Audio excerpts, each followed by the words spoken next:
Hello beautiful people and welcome to a new tutorial. This is Everything April YouTube channel. So today's video is on how to make an Agbada kaftan with a laced yoke just like you're seeing on your screen.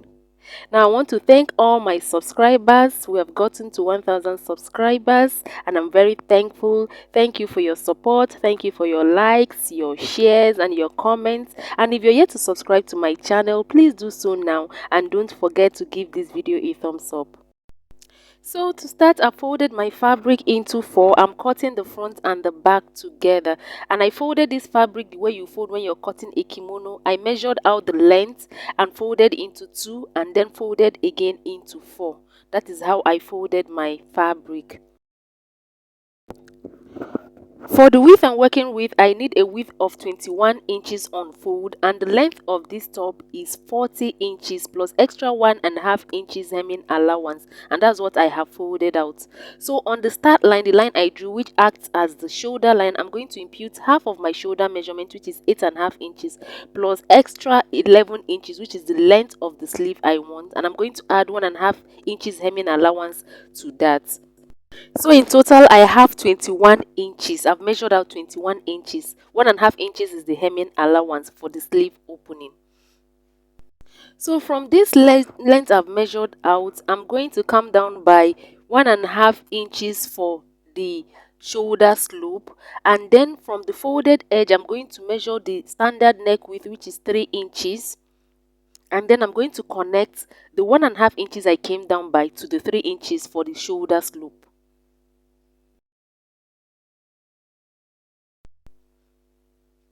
From the shoulder slope line, I'm going to measure out 10 inches, which will be the sleeve opening. And I'm going to make that into a horizontal line. I'm going to give it a small line there. So on this line now, I'm going to measure half of my shoulder measurements plus 11 inches for the sleeve, which is 19.5 inches. I'm going to impute 19.5 inches on this line, on this 10 inches line from the shoulder slope. So I'm going to just connect it to the shoulder slope up. That will be my sleeve opening. Then also on this line which I have made, this horizontal line, I'm going to measure quarter of my hip measurement, which is 11 inches plus 5 inches for ease, and then extra 1 inch for sewing allowance, side seam allowance. So in total I have 17 inches here. So these 17 inches, I'm going to measure it on the hem line and connect from this point down to the hem line. So I have quarter of my hip measurement plus 5 inches for ease and then 1 inch sewing allowance, and then I'm making a curve from the sleeve opening down to meet this line as I'm demonstrating. I also added the 1.5 inches hemming allowance on this 10 inches line and connected.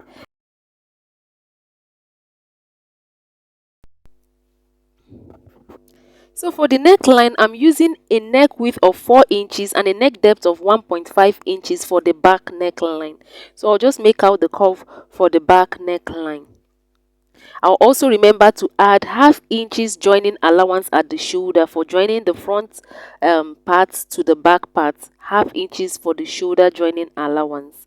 Then I'll go ahead and cut.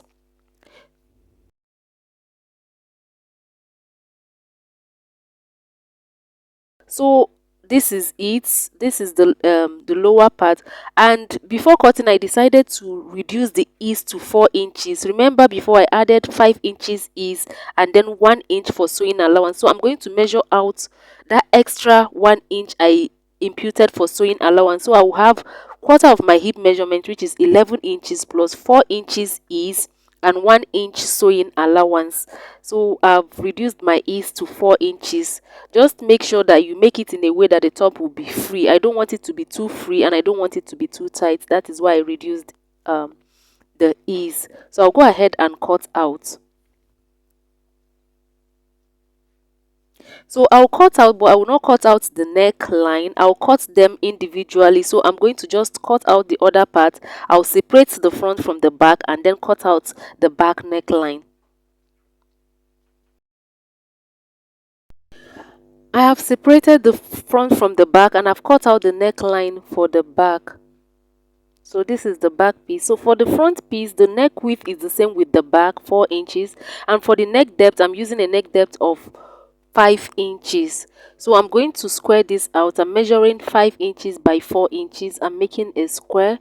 And then I'm going to use my free hand and connect. I'll start out as a U, as if I'm making a U neckline, and before I get to the end, the 5 inches point, I'm going to curve it as if it is a sweetheart neckline. So that is the curve I will be making.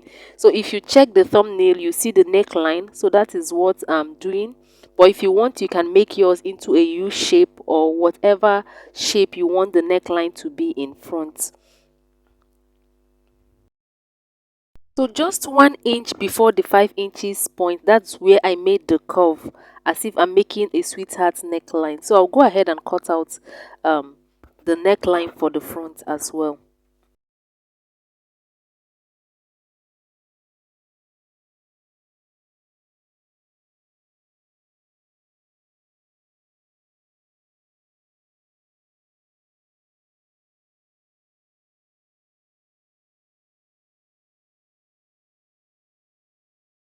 I've cut out the neckline for the front.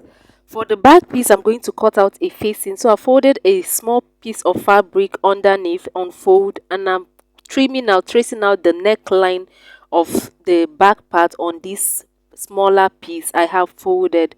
So after tracing that out, I'm going to bring that out and measure the length or the size of my facing. So I'm measuring 4 inches all round, and that will be the size of the facing. So this facing will be used to turn the neckline of the back piece.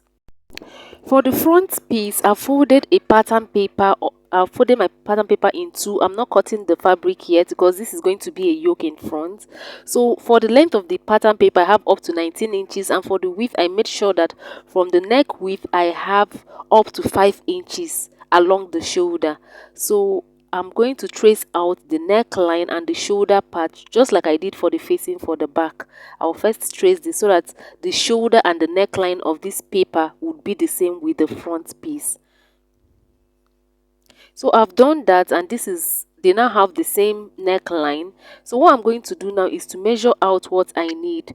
So on the shoulder slope area, I'm measuring 4.5 inches, and at the length of this paper, this pattern paper, I'm going to measure from the folded edge. I'm going to measure half of the shoulder measurement, which is 8.5 inches.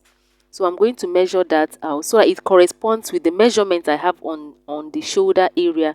Or the shoulder area, I measured 4.5 inches because I've already cut out 4 inches for the neckline. So I'm going to join these 2 points together. The point I've made on the shoulder region to the point I've made at the hem region of this paper. So I'll go ahead and cut out. I do not need the other parts, so I'll cut that off. I'm reducing this into the desired size I want for the facing.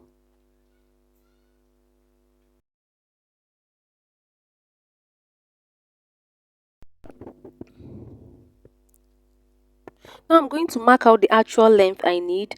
On the shoulder part, I'm going to further reduce this to 4 inches. What I want on the shoulder will be 4 inches. And then I'm going to measure the length I need. I want this facing to stop at the waist region. My waistline is 17 inches plus a half inch added to the shoulder. So I measured out 17.5 inches. So I'm going to rule across this 17.5 inches I measured from the shoulder down. And on this line, I'm going to measure 8 inches to correspond with the 4 inches I have on the shoulder. 4 inches on the shoulder because I've already cut out 4 inches for the neckline. So I'm going to connect the line from the top to the bottom, and I would cut off these other parts that I do not need. So I'm now cutting to the exact size I want for the facing. So all that is left now is to shape the facing to what I want it to look like.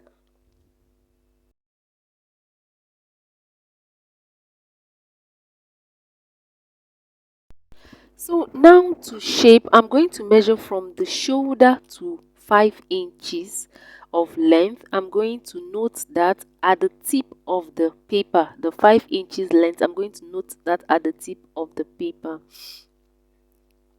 So I measured from the shoulder to 5 inches. I noted that at the tip of the paper, at the open edge. Then I'm going to make it more visible with my marker. Then I'm going to measure from the shoulder to the bust point. I'm using this as a reference point at the bust point, which is 10.5 inches plus 1/2 inch allowance. So I'm measuring 11 inches of length, and at this 11 inches of length, from the folded part I'm measuring 2.5 inches. I measured from the center 2.5 inches on the length 11 inches. The length I measured from the shoulder is 11 inches, and at that point I measured 2.5 inches. Then from the shoulder again, I'm going to measure to 14 inches length. I'm going to note that, and at this length I'm going to measure from the folded part 2.5 inches as well. So I'm going to connect the points I've made from the 5 inches point length down to the 11 inches length. On the point I measured 2.5 inches straight down, and then I'm going to further connect from this point to the low other point I made at the 14 inches length. So I don't know if you understand what I'm saying. I measured from the length 5 inches at the edge of the paper.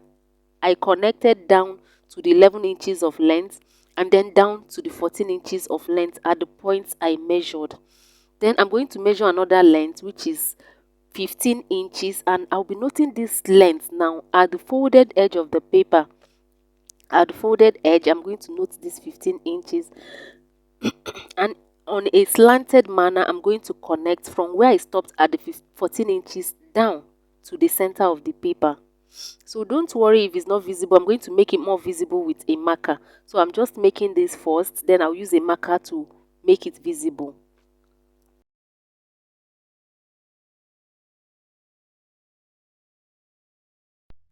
So using my marker, I'm going to connect from the 5 inches length I noted at the tip of the paper to the 11 inches length where I have the 2.5 inches I measured from the center, then down to the 14 inches length, which is also a width of 2.5 inches, and then I'm going to measure connect in a slanted manner to the 15 inches length at the tip of the folded edge of the paper. So this is the shape I have. So you can see how I connected it. This is what I have. So I'm going to take another measurement from the shoulder. I'm also noting that 11 inches, which acts as a reference, the bust point. So at that 11 inches point, from the folded part of the paper, I'm going to measure half of my nipple to nipple measurement, which is 4 inches. I would note that. And then I will measure from this length, from the shoulder to 16 inches, which I later increased to 16.5 inches. And I also impute half of the nipple to nipple measurement, which is 4 inches. Half of that is 4 inches. So I'm going to still connect in the same manner. I will come down from where I started from the first connection. I'm coming down by ½ inch, and from that ½ inch I'll connect to the 11 inches point. So you can see how I placed my pattern master. I'm using the curved part. I'll connect to this 4 inches I have at the 11 inches point, and then I'm connecting down to the 16.5. Sorry, I noted 16, but I later measured it, as you can see, to 16.5. So I'll connect to this 16.5 point, 16.5 inches length. The measurement on fold is 4 inches. And then I'm going to connect in a slanted manner to the tip of the paper, to the end of the paper, which is the 17.5 inches length. So I'm also curving out. I don't want it to be sharp. So I'm making a curve so that it will be smooth. I also did it for the first line. So I'm making a curve so that everything will be curved and smooth and not sharp, because if it's sharp it will be difficult to join it together. So I'm connecting, as you can see, this measurement I made. I came down from the 5 inches I started in the first time. I came down by ½ inch, connected to the 11 inches point where I have 4 inches, and then to the 16.5 inches point where I have 4 inches, measuring from the center and down to the tip in a slanted manner. And this is what I have. So this is the shape I have for the yoke.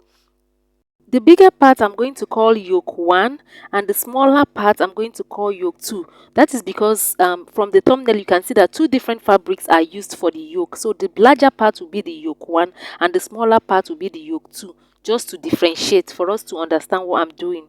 So I'm taking us through the measurements again.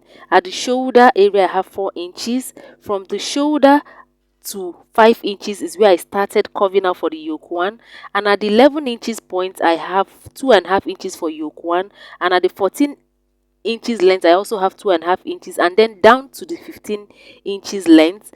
And then the same thing, I started half inch below the 5 inches length for the yoke 2. I connected to the 11 inches point to 16.5 inches point and down to the tip of the paper. So I'll go ahead and cut out. So this other part I'm cutting off is not part of the yoke. So what I have now remaining is what is the yoke. So this is what the yoke will look like, though I will be using two fabrics to cut them. So for now, this is what it looks like. Even when I join the two fabrics, it will just be one piece. So at this point, this is what I have. If you're watching this video and you're yet to subscribe, please click the subscribe button now to subscribe, and don't forget to give this video a thumbs up. For the yoke, when I place it, this is what it will look like on the front. So but I'm going to fold it back together. Like I said, I'm going to have two fabrics to make up the yoke, so I'm going to cut them open. But before that, if you check from the thumbnail, there are loops where I can use to tie the lace. So I'm going to note the intervals I want to place the loop. So I'm going to measure 2.5 inches interval along the line I have dividing the first yoke and the second yoke, and I'm going to be having 4 loops. So I'm measuring 2.5 inches interval. So I'm measuring that, and then remember this pattern paper is on fold, so this loop will be on either side. It's going to be on both sides. So I've just noted that. I'll go ahead and cut, and after cutting I'm going to add half inches all round this the pattern that's on the fabric when transferring to the fabric. So before that, you might want to duplicate this pattern as a reference point. You can use that as a template when attaching or folding yours to make sure you have the same thing. So I'm going to be using a velvet material for the yoke 1 and a crepe material for the yoke 2. So I'll go ahead and cut out now.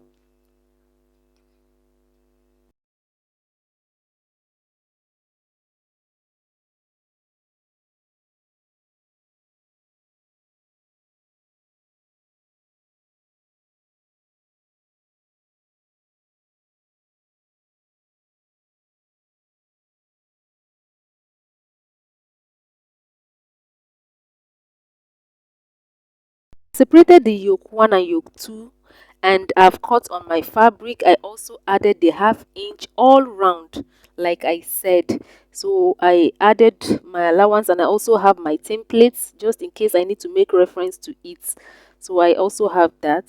So this is what I have. I'm going to open them up.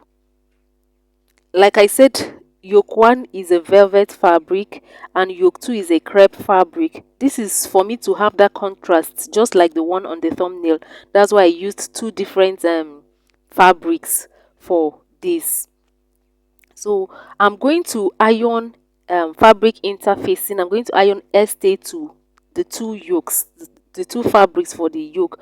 I'm going to iron stay to them, and then I've also made a strip for the loop. I used the crepe fabric to make a very long strip that I'll cut into the length I want for the loops. So you can see it. I'll just cut them into 8 pieces for the loops, 4 on either side. So that's what I have now. So I'll go and iron and bring it back and show you. I've ironed interfacing on both fabrics. You can see what I have. I've ironed stay to both of them. So we'll start joining. So how to join these? There are two ways you can join. You can decide to sew them right sides facing each other, or by sewing them top stitching one on top of the other. So and as I'm sewing, before I sew, I'm going to note where the loops are supposed to be from my pattern. So from the edge, the start edge, I measured 1.5 inches before the first loop. So I'll also do the same thing. And for the length of the loops, I used about 2.5 inches for the length. So I would place that. So you would measure and place, and make sure that as you're sewing, the loops are where they are supposed to be, and make sure that when you're sewing that they correspond with each other. The one on the right corresponds with the one on the left. So like I said, you can join this sewing them right sides facing each other or by top stitching. So I'll be top stitching in my case, but if you're going to sew them right sides facing each other, just watch what I'm doing. At the sharp edges on the crepe fabric, I'm going to notch. You'll see the lower part, I'm notching by 0.5 inch. Don't notch more than that. So I'm going to make a small notch on those 2 points, and then you can sew them, place them right sides facing each other. You can place them and then pin them together and sew. You can see how I'm flipping it, then you can sew them all round. But that would be a bit difficult or more stressful to do, so I decided to top stitch. I'll iron in the 1/2 inch on the crepe fabric, then I'm going to place the loops where they are supposed to be on top of the velvet fabric, and then place the crepe fabric. I'll pin them all round before I start sewing. I'll then top stitching the velvet, the loop, and the crepe together. So I've done that. I've pinned them all around. You can see I made sure that the loops are corresponding. The one on the right, the distance is corresponding to the one on the left. So I'll go and top stitch at the edge of the crepe fabric all around. I'll do that, and after doing that, after sewing, it becomes one piece. So now for the back one, I'm going to turn the neckline. I'm going to place right side of the yoke to the right side of the main fabric. I'm going to sew them at the neckline. I'll sew them together. I'm going to notch and top stitch towards the facing and then flip over. Then for the for the front part, just watch and listen carefully. So this is the wrong side. I'm noting the wrong side. Okay, I'm noting the wrong side. So how I'm going to place this is, I've joined you can see I've joined the yoke or the facing. It's now one piece. Everything is sewed together. You can see what I have, how neat and beautiful it's looking. So what I'm going to do now is to place right side of the facing, right side of the yoke to the wrong side of the Ankara fabric. So right side to wrong side. I'm going to use the facing to turn the neckline. I'm going to sew all around the neckline. So after sewing, I'm going to notch, and then I'm going to top stitch towards the Ankara fabric, not towards the yoke this time around. So the top stitching will be done to the Ankara fabric. So I'll flip it to the front then. So I'll do that and show you what I have.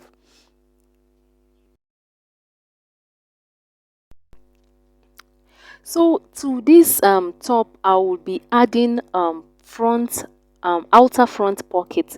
So I'm going to measure out a fabric. I'm going to cut 2 pockets. I'm cutting the 2 at once. So I'm going to draw a line. I'm going to draw a straight line, and from there measure 3/4 inch for folding in, and from that second line I'm going to measure the length. I want a length of 8 inches. I want this pocket length to be 8 inches. So I'm measuring 8 inches, and I'm going to rule a straight across it. Then I'm going to need allowance to hem the opening of the pocket, which I have measured 1.5 inches to that. And for the width of the pocket, I want it to be 7 inches, and to that I'm adding 1.5 inches allowance, 3/4 on both sides for folding and finishing the pocket. So I'm cutting out this piece. I'm going to cut out this piece.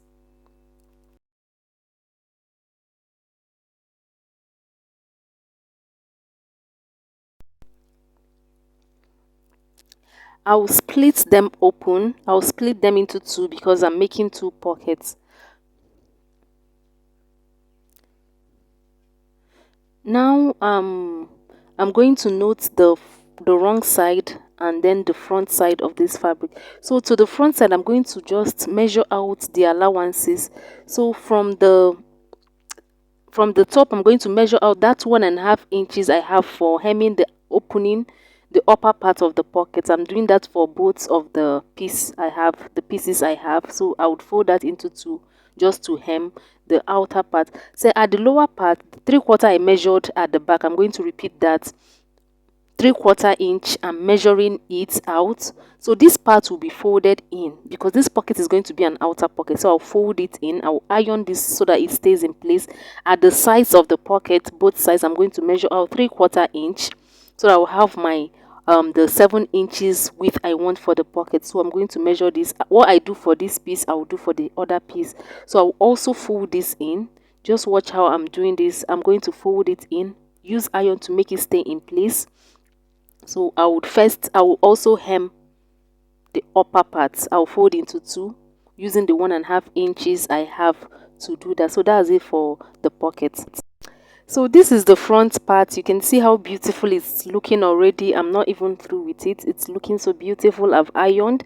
So you can see what I was explaining then. I've sewn and I notched and I top stitched towards the Ankara part. Then I flipped to the front. So now the facing or the yoke is now in front. So it's a design to be attached to the front. So you can see it. And I've already ironed in 1/2 inch all around. The 1/2 inch I added for closing up this facing, for making it look neat. So I've ironed that in. So I'm going to top stitch it all around to the Ankara fabric. So that's how I would finish off the yoke. I'll attach this, I'll top stitch, and then I'll use a very long strip of Ankara. The length is about 100 inches. I think that's what I have. Then the width is about 1.5 inches. So I would sew it into a strip to use for lacing. So for the pockets, I've ironed in. You can see what I have. I've hemmed that outer part, the outer opening, the 1.5 inches I left for it. So I'll be placing this pocket where it's supposed to be. From the shoulder measurement, I'm going to measure 1 inch below the waistline. The waistline is 17 inches. So I'm going to measure 18.5 inches. So that is the length where I'll place the pocket. Then from the center, I have a crease on my fabric. From the center, I would measure 3 inches away from the center and place 1 pocket. And then I will repeat the same thing for the other side. For the other pocket, I will still measure 18.5, and from the center, I will measure 3 inches away. So in between the 2 pockets, I have 6 inches opening between the 2 of them. So I'm going to top stitch this pocket on the Ankara fabric at this point. So I'm using an ostrich feather to design the pocket. So I'm going to place it underneath this pocket where I'll be top stitching, underneath that folded part I have. So I'm going to place it. I would first pin all this all around to hold it in place. So please pin all around to hold it and see what you have. If you're okay with it, then you sew around. I'll do it for the 2 pockets. So after doing that, I will then join the front part and the back part on the shoulder using the 1/2 inch I left for it. So I've also turned the neckline. I've turned the neckline for the back like we normally do when we're using facing.